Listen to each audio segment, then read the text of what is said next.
ఇదేంటో చాలా మందికి తెలిసే ఉంటుంది, ఆగ్రా పెఠ. మరి దీన్ని తినాలంటే ఆగ్రా వెళ్ళాలా? అక్కర్లేదు, ఇంట్లోనే నీట్గా ఈజీగా చేసుకోవచ్చు. మరి ఎట్లా అన్న చూద్దామా? బూడిద గుమ్మడి తీసేసుకొని కట్ చేసి చెక్కు తీసి లోపల ఉండే విత్తనాలు గుజ్జు పదార్థం అంతా తీసేసి ఇలా ముక్కలు కట్ చేసి పెట్టుకోవాలి. నేను ముందుగానే ముక్కలు కట్ చేసి జిప్లాక్ కవర్లో వేసి ఫ్రిడ్జ్లో తీసి పెట్టుకొని ఉన్నాను. సో వాటిని ఇప్పుడు బయటికి తీసి వాడుతున్నా. సో ఈ ముక్కలకు ఫోర్కుతో 4 వైపులా రంధ్రాలు చేయండి. ఇలా రంధ్రాలు చేసేటప్పుడు ఈ ఫోర్కు మీ చేతులకు గుచ్చుకోకుండా జాగ్రత్త వహించండి. ఇప్పుడు ఓ గిన్నెలో నీటి తీసేసుకొని 1/2 టీ స్పూన్ సున్నం వేసి బాగా కలిపేయండి. ఈ సున్నము మనకు పాన్ షాప్లో దొరుకుతుంది. అందులో గుమ్మడి ముక్కలు వేసేసి 8 నుండి 9 గంటల పాటు నానబెట్టేయండి. 8 గంటల తర్వాత సున్నం నీళ్ల నుండి ముక్కలను వేరు చేసి మంచినీళ్లలో వేసేసి 4 సార్లు బాగా కడిగేయండి.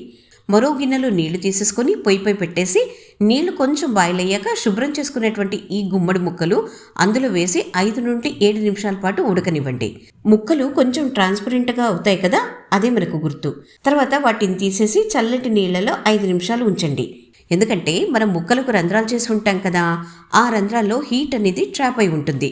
చల్లనీళ్లలో వేయడం వల్ల ఆ హీట్ అంతా వెళ్ళిపోతుంది. తర్వాత వాటిని వీడియోలో చూపిస్తున్నట్టుగా ఒక్కొక్క ముక్కను లైట్గా స్క్వీజ్ చేస్తూ ముక్కలన్నిటినీ వెడల్పుగా ఉండేటువంటి బాణంలోకి వేసేసుకొని చక్కెర వేసేసేయండి. ఇక్కడ నేను 1/2 కిలో గుమ్మడి ముక్కలు తీసుకున్నాను కాబట్టి 1/4 కిలో చక్కెర వేస్తున్నాను. అంటే 1కి అర్థం అన్నట్టు. మంటను సిమ్ టు మీడియం అడ్జస్ట్ చేసుకుంటూ ఉండండి. చక్కెర అంతా కరిగిపోతుంది. మధ్య మధ్యలో ముక్కలను కలుపుతూ ఉండాలి. సో దట్ ఈ ముక్కలన్నింటికి కూడా చక్కెర పాకం సరిగ్గా పడుతుంది. గుర్తుంచుకోండి, నీళ్ళు అస్సలు పోయకూడదు. ఇలా పాకంలో ముక్కలు ఉడుకుతున్నప్పుడే మీకు కావలసిన ఫ్లేవర్ ఎసెన్స్లను యాడ్ చేసుకోవాలి. కేవలం 2-3 డ్రాప్స్ మాత్రమే.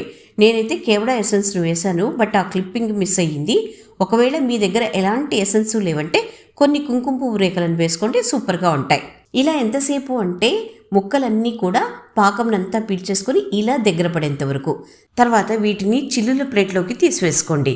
ఈ ముక్కలకు పాకం తాలూకు తడి ఇంతగా ఉంది కదా, ఇవి ఎప్పుడు గట్టి పడతాయబ్బా అని అనుకుంటూ ఉంటారు కదా. ఇప్పుడు దీనికి సంబంధించి ఇంతవరకు ఎవరు చెప్పని ఒక టిప్పు మీకు చెప్తా. ఏంటది అంటే, ఇందాక మనం పాకం పట్టిన వెడల్పాటి బాణలు ఉంది కదా, అదొక్కసారి కడిగేసి నీట్గా చేసి పొయ్యి మీద పెట్టేయండి. తడి లేకుండా చూసుకోండి. ఫ్లేమ్ మాత్రం సిమ్లో పెట్టండి. ఇప్పుడు ఈ బాణంలోకి చిల్లుల ప్లేట్లో తీసి పెట్టుకున్నటువంటి ముక్కలు ఉన్నాయి కదా, వాటిని వేసేసి 1-2 నిమిషాలు ఉంచండి. అంతే, ముక్కలకున్న పాకం అంతా గట్టిపడిపోతుంది. 2 నిమిషాలకు ముక్కలు ఇలా తయారవుతాయి.